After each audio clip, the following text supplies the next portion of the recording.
জুলাই অভ্যুত্থানের সময় দেশের বিভিন্ন কারাগার থেকে পালানো ৬৯০ জন বন্দী এখনও গ্রেপ্তার হয়নি। এর মধ্যে নরসিংদী কারাগার থেকে পালানো ১৬৬ জন বন্দীর কোনো তথ্যই নেই কারা অধিদপ্তরের কাছে। এছাড়া পলাতক ৯ জঙ্গির মধ্যে ৩ জন এখনও গ্রেপ্তার হয়নি। কারা অধিদপ্তর সংবাদ সম্মেলনে এসব কথা জানিয়েছেন মহাপরিদর্শক। স্থান সংকুলানের অভাবে অনেক দুর্ধর্ষ আসামিকে আলাদা রাখা যাচ্ছে না বলেও জানান তিনি। ২৪-এর উত্তাল আন্দোলনের মুখে ৫ই আগস্ট পতন ঘটে আওয়ামী লীগ সরকারের। সেদিনই দেশ থেকে পালিয়ে যান শেখ হাসিনা। আর সেই সুযোগে দেশের বেশ কয়েকটি কারাগার থেকে পালিয়ে যান অসংখ্য দাগী আসামি। সেই তালিকায় ছিলেন অনেক জঙ্গিও।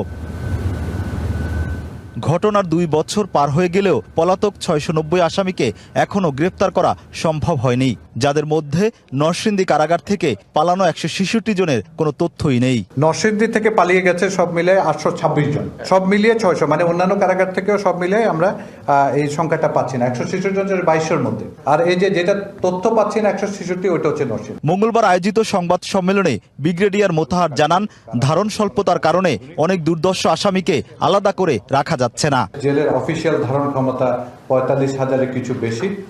আজকে বন্দির সংখ্যা ৯৮,০০০-এর বেশি, অর্থাৎ দ্বিগুণেরও বেশি বন্দি আমরা প্রতিদিন হ্যান্ডেল করছি।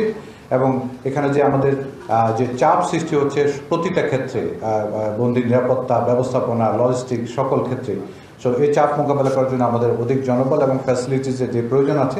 নগদ নিয়ে এলো হার না মানা হার অফার। সর্বনিম্ন ১০,০০০ টাকা রেমিটেন্স নগদে পাঠালে থাকছে স্বর্ণের হার জেতার সুযোগ। অনিয়মের অভিযোগে হাজারেরও বেশি কারারক্ষীর বিরুদ্ধে ব্যবস্থা নেওয়া হয়েছে বলেও জানান তিনি। কাউকে বিশেষ সুবিধা দেওয়ার কোনো প্রবণতা কেউ যদি করে থাকেন, আবার কারারক্ষী যদি করে থাকেন, আপনি যে সংখ্যাটা দেখলেন প্রায় ১,০০০-এর অধিক কিন্তু পানিশমেন্ট পেয়েছে। এগুলো কিছু কিছু ঘটনা আছে তারা হচ্ছে ইলিগাল প্রভিশনস মেড করার জন্য পেয়েছে, তো আমরা ছাড় দিচ্ছি না।